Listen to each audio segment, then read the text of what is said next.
ሁላችሁንም በጌታ በኢየሱስ ስም ሰላም እላችኋለሁ።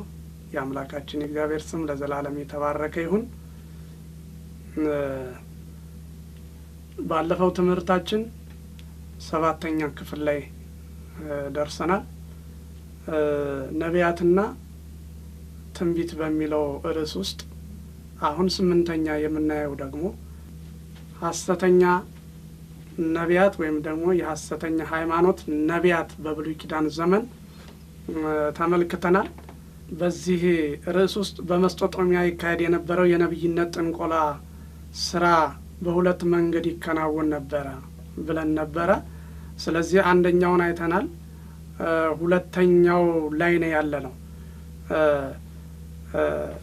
ስርዓታቸው ሁለተኛ ስርዓት ባለው መልኩ ይካሄድ ነበር። ዘይትና ውሃን አንድ ላይ በማስቀመጥ እንዲሁም የበግን ጉበት፣ ሞራ፣ ኩላሊት ካዘጋጁ በኋላ ሚስጥራዊ ንባብ ድግምት በማካሄድ የሚተነብዩት መንገድ ነበረ ብለናል። በ1850 ከክርስቶስ ልደት በፊት እንደተጻፈ የሚታመረው የማሪ ዶክሜንቶችና የኡር ጽሑፍ ይህንን ያመለክታል ብለናል። እንዲሁም አስታሮትና ማርዱክን ጨምሮ ለነቢያቱና ለሕዝቡ በራእይ ይገለጡ እንደነበረ ይታመን ነበረ። ማርዱክ ማለት በሶሪያ የሚገኝ ባዕድ አምላክ ነው። አስታሮትም እንደዚሁ። አስታሮት የሚገርመው ነገር የሌለችበት አገር የለም፣ ብዙ ቦታ ላይ ነው የምትገኘው። በአሁኑ ዘመን ራሱ ወደ በተለያዩ ሀገሮች ስዕሏና እንደ አዲስ እየመጣ ነው ያለው። ከየት እንደሚያመጡት አናቅም፣ ለምን ዓላማም እንደሚያውሉት አናቅም። እና በተለያየ በሎጎ መልክ ሁሉ አሁን እያመጧት ነው ያለችውና በስዕል ሁሉ ይመጣል። እንዲሁም ደግሞ የፊልም አርማ ሆኖም አይቼዋለሁ። ያንዳንድ ሀገር ሐውልትም ሆኖ አይቼዋለሁ።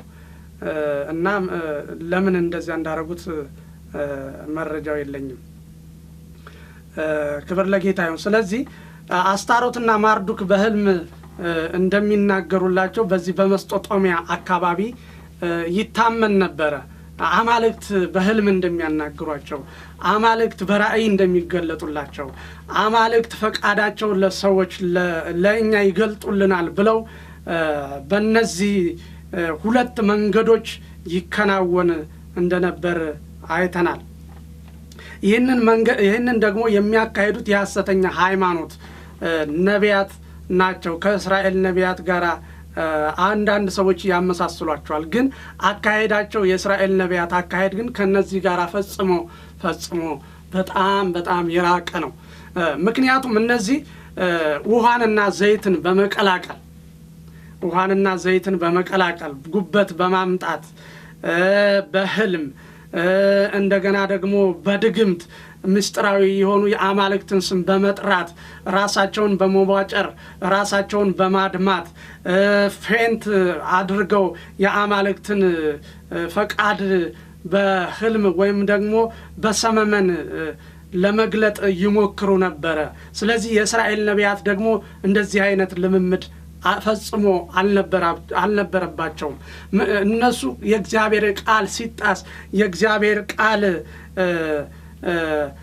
ሰው ሲረሳ ያንን ስርዓት ያንን የእግዚአብሔርን ሕግ እንዲጠብቁ ከማሳሰብ ውጭና እግዚአብሔር በራእይ ከሚገለጥላቸው ውጪ ፈጽሞ ከነዚህ ከሐሰተኛ ሃይማኖት ነቢያት ልምምድ ውጭ ነበሩ። ክብር ለእግዚአብሔር ይሁን። እግዚአብሔር የተባረከ ይሁን። ስለዚህ እነዚህ ነቢያት በዚህ ሁኔታ ካየን፣ ሌላው ደግሞ በግብጽ ሀገር የነበረው የሐሰት ሃይማኖት ልምምድን የምናይ ይሆናል።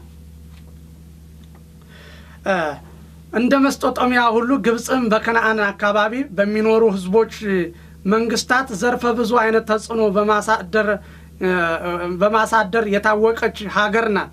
ግብጽ ማለት በአካባቢ በጣም ሀያል ሀገር ነበረች። ከመስጦጦሚያ ቀጥላ ግብጽ በጣም ሀያል ሀገር ነበረች።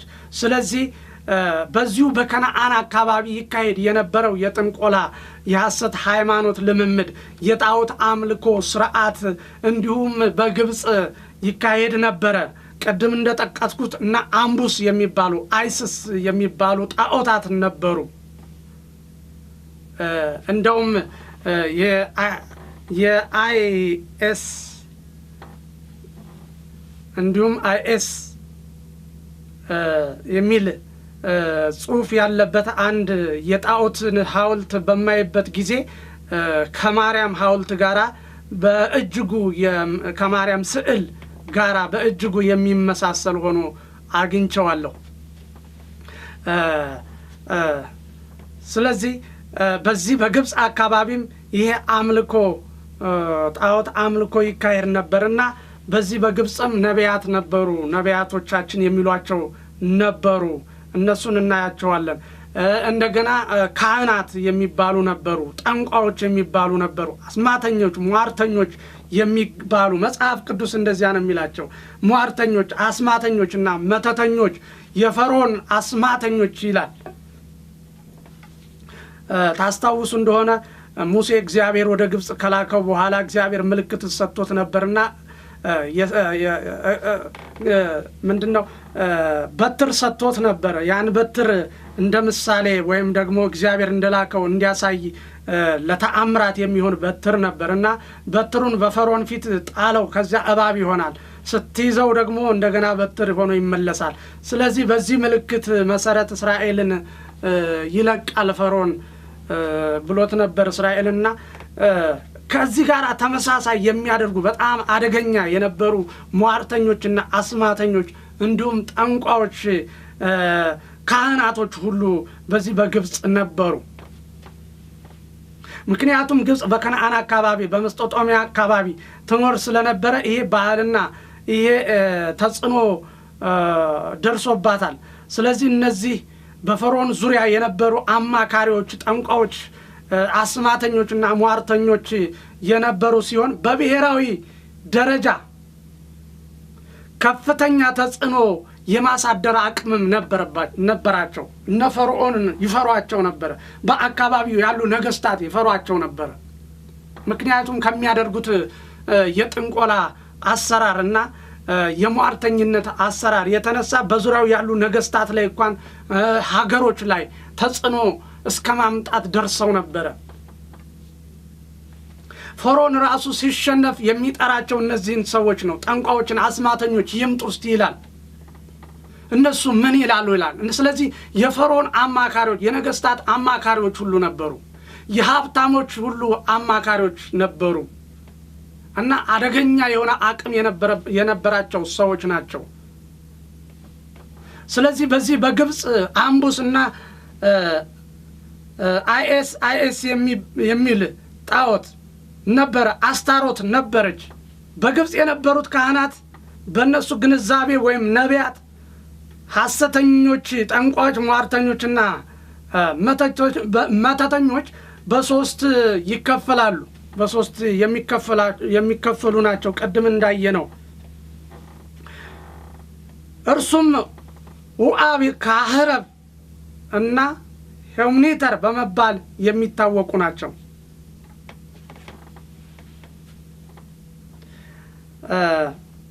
አንደኛው ውአብ የሚሉት ለመስዋዕት የሚሆኑ እንስሳትን መርምረው የሚያቀርቡና በቤተ መቅደስ አካባቢ የተለመዱ ተግባራትን የሚያከናውኑ አገልጋዮች ናቸው። የሚገርመው ነገር ቤተ መቅደሶቻቸው በጣም ታላላቅ ቤተ መቅደሶች አላቸው። ዝም ብሎ ጣዖት ስንል ዝም ብሎ አይነት አይደለም፣ ፎርም ያለው ነገር ነው። ተቋም ነው፣ ትልቅ ተቋም ነው። በስሩ ብዙ ነገር ይንቀሳቀሳል። ስለዚህ ታላላቅ የሆኑ ቤተ መቅደሶች ነበሯቸው። ብዙ ካህናቶች ነበሯቸው። ስለዚህ የሥርዓት መልክም ነበራቸው። ለአምልኮ የሚያካሂዱበት የሥርዓት መልክም ነበረው። ስለዚህ ውአብ የሚሉት ለመስዋዕት የሚሆኑ እንስሳትን ውአብ የተባሉት ለመስዋዕት የሆኑ እንስሳትን መርምረው የሚያቀርቡና በቤተ መቅደስ አካባቢ የተለመዱ ተግባራትን የሚያከናውኑ አገልጋዮች ናቸው። ለምንድነው እንስሳትን የሚመረብሩት? ለምሳሌ አይነ ስውር የሆነ አንካሳ የሆነ ነውር ያለበት የማይረባ የሆነ መስዋዕት እንዲቀርብ አይፈለግም ነበር። ስለዚህ እነዚህን ይመረምራሉ። እነዚህ ኡአብ የተባሉት አገልጋዮች ለመስዋዕት የሚሆኑትን እንስሳት ለመስዋዕት የሚሆኑትን ነገሮች በሙሉ ምን ያደርጋሉ? ይመረምራሉ፣ ያያሉ። ነውር አለበት ወይስ የለበትም የሚለውን ያያሉ። ስለዚህ ለመስዋዕት የሚቀርበውን እንስሳት ሁሉ ጊዜ በመመርመር ተግባራቸውን እዚህ ላይ አድርገው የሚያከናውኑ ወይም ደግሞ የሚያገለግሉ አገልጋዮች ናቸው። ሁለተኛ ካህረብ የሚባሉ ናቸው። እነዚህ ጠንቋዮች በመባል የሚታወቁና ወይም ደግሞ ነቢያት ተብለው የሚታወቁ በቤተ መቅደስ አካባቢ የሚከናወነውን የቅዳሴ ስርዓት የሚመሩ የቅዳሴውን መልእክት በንግግርና በዜማ የሚያቀርቡ ሃይማኖታዊ ስርዓት በትክክል እንዲፈጸም የሚመሩና አቅጣጫን የሚያስይዙ የተማሩ የአማልክት አገልጋዮች ናቸው። በትምህርት የተደገፉ ናቸው። ስለዚህ ቅዳሴውን ይመራሉ፣ አምልኮውን ይመራሉ። በዜማ በንባብ በንግግር የሃይማኖቱን ስርዓት የሚመሩ ጠንቋዮች ወይም ደግሞ ካህናት ናቸው። ሶስተኛ ሄሙኒተሪ በሚባል የሚታወቁት ከመስጦጦሚያ ባለፈው ባሩ ከሚባሉ ከእስራኤል ነብይ ጋራ የሚያነጻጽሯቸው ከነዚህ አማልክት ፈቃድ ወይም መልእክት በመቀበል ለነገስታትና ለሰዎች የሚያመጡ የአማልክት አገልጋዮች ነበሩ ካልናቸው ጋራ የሚመሳሰሉ ሄሙኒተር በመባል የሚታወቁ ነበሩ። በግብጽም አብዛኛው ከመስጦጦሚያ ጋራም ይመሳሰላል። የግብጽም በአካባቢው ካሉ ሀገራት ጋራ በብዙ የሚመሳሰል ነው የአምልኮ ስርዓታቸው ወይም ደግሞ የአገልግሎታቸው ሁኔታ። ስለዚህ ሄሙኒተር በመባል የሚታወቁ ነበሩ። እነዚህ ደግሞ ስራቸው ምንድነው? የነብይነት አገልግሎት፣ የጥንቆላ አገልግሎት፣ በእኛ አነጋገር የጥንቆላ አገልግሎት፣ በእነሱ አነጋገር የነብይነት አገልግሎት፣ የአማልክትን ፈቃድ በማምጣት ለሰዎችና ለነገስታቶች የአማልክትን ፈቃድ ህልሙን፣ ትርጓሜውን እንዲሁም ደግሞ እንስሳትን በማየት የተለያዩ የተፈጥሮን ሁኔታ በማየት ለነገስታትና ለህዝቡ መልእክት የሚያስተላልፉ የሐሰተኛ ሃይማኖት አገልጋዮች ነበሩ። በግብጽ የተለመዱ የጥንቆላው ስራዎች አሉ። ከነሱም ውስጥ አንደኛው ህልምና ትርጓሜው ነው። ህልምና ትርጓሜው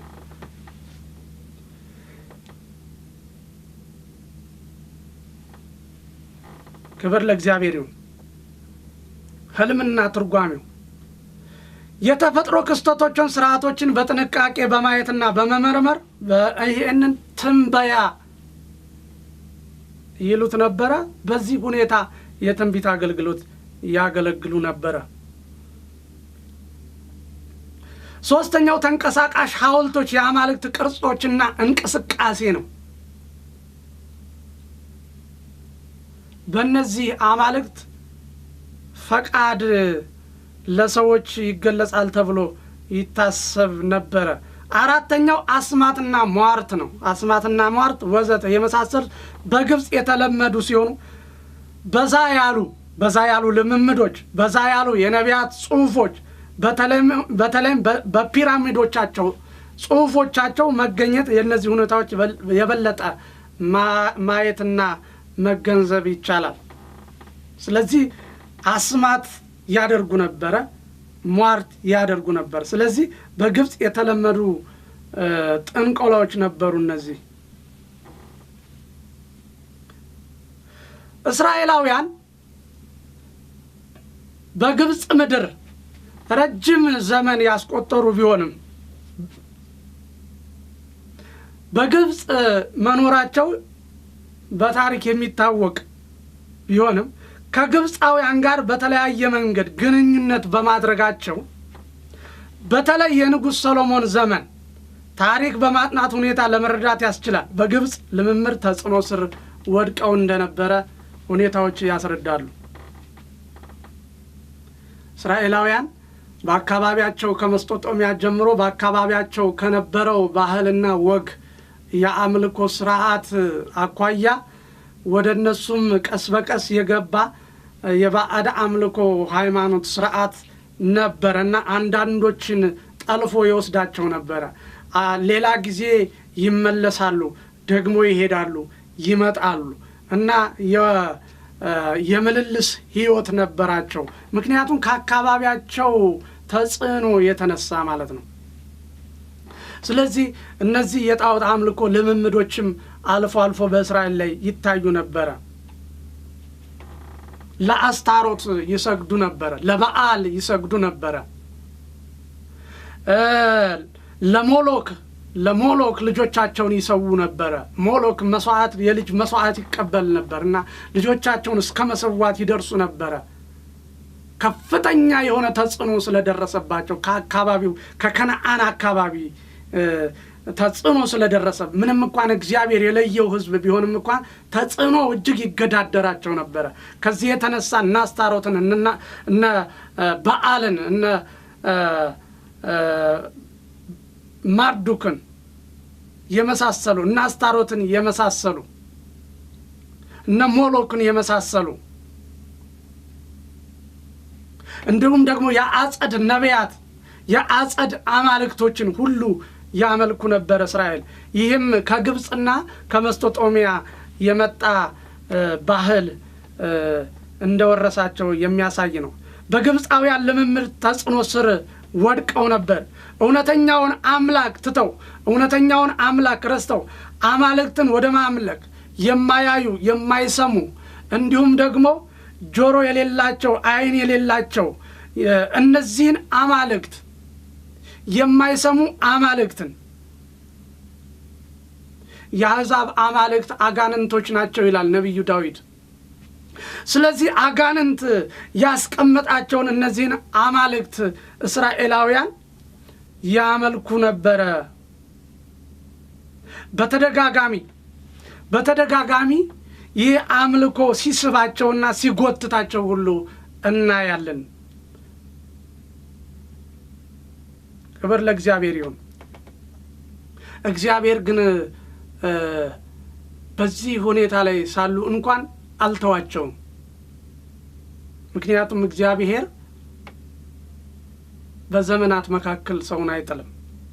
ፈቃዱን በየጊዜው እየገለጠ ነቢያትን እውነተኛ ነቢያቶችን እያስነሳ እውነተኛ ነገስታቶችን በእስራኤል ምድር እያስነሳ ህዝቡን ይመልሱ ነበረ። ክብር ለጌታ ይሁን። ነቢያት ብቻ ሳይሆኑ ነገስታትም አስተዋጽኦ አድርገዋል። ክብር ለእግዚአብሔር ይሁን። ስለዚህ የግብፅም ሁኔታ ይህንን ይመስል ነበረ። እስቲ አሁን ደግሞ በእስራኤልና በአሕዛብ ነቢያት መካከል ያለውን ንጽጽር እስቲ እናያለን። በእስራኤልና በዙሪያው ያሉ አሕዛብ ወይም ደግሞ በከነዓን አካባቢ ያሉትን የሐሰት ሃይማኖት ነቢያትንና እንዲሁም ደግሞ የእስራኤልን ነቢያት እውነተኛውን አምላክ የሚያመልኩትን ነቢያት የእነሱን ንጽጽር እናያለን። ክብር ለጌታ ይሁን። እነዚህ የሐሰተኛ ሃይማኖት ነቢያት የሚገርመው ነገር የእስራኤል ነቢያትን ሁሉ ይገዳደሩ ነበረ። ለምሳሌ ኤልያስን ብንወድ የበዓል ነቢያትና ነቢዩ ኤልያስ በአንድ ወቅት ውርርድ አድርገው እንደነበረ እናያለን። ስለዚህ የበዓል ነቢያት ቀኑን ሙሉ ሲጮሁ ውለው ምንም አልሰማቸውም። እግዚአብሔር ግን ገና አንድ ቃል ኤልያስ ሲናገር ከሰማያት እሳት ወረደ፣ መስዋዕቱንም በላ። እስራኤል ወደ እግዚአብሔር ዘወር አለ። ክብር ለእግዚአብሔር ይሁን።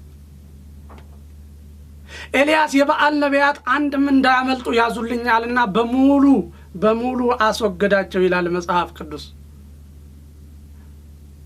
ከዚህ የተነሳ ኤልዛቤል በኃይለኛ ቁጣ እንደተቆጣች፣ ምክንያቱም ይቺ የባዕድ አምልኮን ወይም ደግሞ በከነዓን አካባቢ የነበረውን የበዓል ነቢያትን የምትመራ ኤልዛቤል ነበረች። እነዚህን ሐሰተኞችን የምትከተል ነበረች ኤልዛቤል። ስለዚህ ኤልያስን ስታሳድደው እናያለን፣ ምክንያቱም ነቢያቶቿ በሙሉ አልቀዋልና። ክብር ለእግዚአብሔር ይሁን። እግዚአብሔር ሰምቶ በእሳት የሚመልስ አምላክ ነው። እነዚህ አማልክቶቻቸው ግን አይሰሙም። ስለዚህ እንደውም አፌዘባቸው። ወዴት ሄዶ ነው? እስቲ ተኝቶ እንደሆነ ቀስቅሱት እያለ ኤልያስ ሲያላግጥባቸው እናያለን። እርሱ ግን እውነተኛውን አምላክ እግዚአብሔርን፣ የእስራኤልን አምላክ እግዚአብሔርን ሲጠራ መስዋዕቱን ከሰማይ እሳት ወርዶ በላ።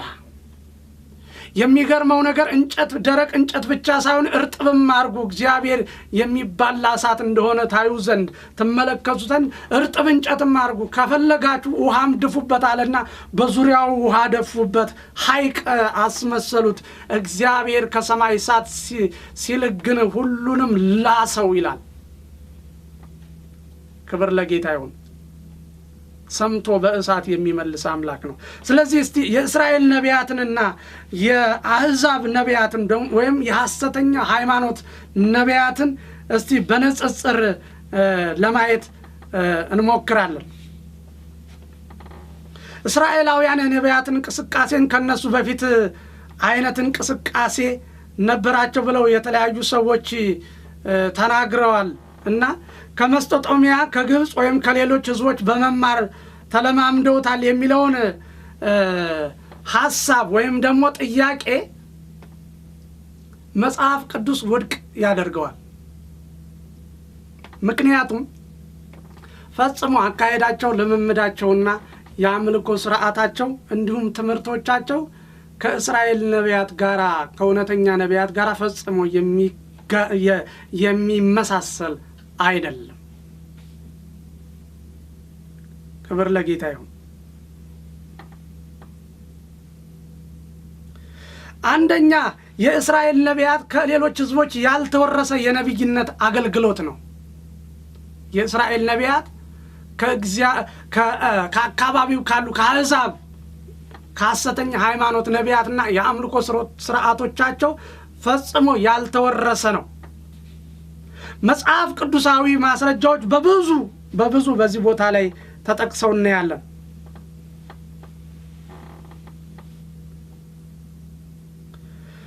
አንደኛ በእስራኤል የታየው የነቢይነት አገልግሎት በባህል ተወራራሽነት ሳይሆን በመለኮት የተጀመረ አገልግሎት ነው። አላችሁ? በእስራኤል የነበረው የነቢይነት አገልግሎት ከየትኛውም ባህል፣ ከየትኛውም ስርዓት፣ ከየትኛውም የባዕድ አምልኮ፣ ከየትኛውም የአማልክት ስርዓት የተወረሰ ሳይሆን በመለኮታዊ ምሪት የተጀመረ የነቢይነት አገልግሎት ነው። ክብር ለጌታ ይሁን።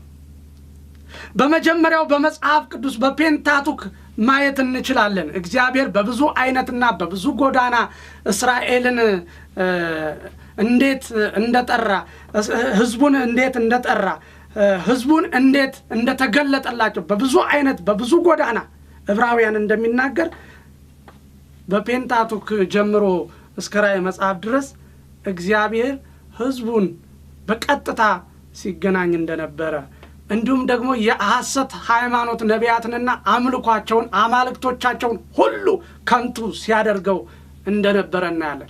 ለምሳሌ ዳጎንን ብንወስድ የእስራኤል ታቦት ተማርካ በሄደች ጊዜ በዳጎን ቤተ መቅደስ አስቀመጡት። ታቦቱን ሐውልቱ ነበረ፣ የዳጎን ሐውልት ነበረ። የሚገርመው ነገር አንዳንድ ሰዎች ይሄ ምንድነው ኢቮሉሽን የሚባለው ወይም ደግሞ ዝግመተ ለውጥ የዝግመተ ለውጥ ምሳሌ አድርገው ይወስዱታል አንዳንድ ሰዎች ዳጎንን። ምክንያቱም ከወገቡ በላይ ሰው ነው፣ ከወገቡ በታች አሳ ነው። በኋላ ላይ ግን ለውጥ እያደረገ ሲመጣ ከራሱ በላይ የአሳ ቅርጽ፣ ከእግሩ በታች ከወገቡ በታች ደግሞ አንደኛው እግሩ የአሳ መልክ፣ አንደኛው እግሩ ደግሞ የሰው መልክ፣ ፊቱ የሰው መልክ አድርጎ ልክ እባብ ቅርፊቱን እንደሚያስወግድ ከላዩ ላይ ራሱም በዝግመተ ለውጥ እንደለወጠና በዚህ ሂደት ውስጥ እንደመጣ ይናገራል የዳጎን ስዕል። ስለዚህ የእግዚአብሔር ታቦት በዳጎን በገባ ጊዜ ዳጎን ተንኮታኮተ ይላል። የእግዚአብሔር ክብር በዛ ተማርኮ በዳጎን ቤተ መቅደስ በገባ ጊዜ ተንኮታኮተ፣ ወደቀ ይላል። እግዚአብሔር ሰበረው። ስለዚህ እግዚአብሔር በዘመናት መካከል ጣዖትና የጣዖትን አምልኮ ነቢያቶቹን በሙሉ ሲቃወም ነበረ። እግዚአብሔር እውነተኛ ነቢያቶች በመለኮታዊ ጥሪ በማስነሳት ቻሌንጅ ያደርጋቸው ነበረ። ክብር ለጌታ ይሁን። እስከ ዛሬ ድረስ ተረት ሆነው ቀርተዋል በእግዚአብሔር መለኮታዊ መገለጥ የተነሳ። ክብር ለጌታ ይሁን። ስለዚህ የእስራኤል ነቢያት ከአሕዛብ ነቢያት ጋር ፈጽመው የተለያዩ ነበሩ። ክብር ለጌታ ይሁን። በሚቀጥለው ሳምንት እናየዋለን። ለአሁን እዚህ ላይ ይበቃናል። የአምላካችን የእግዚአብሔር ስም ለዘላለም የተባረከ ይሁን። ተባረኩ።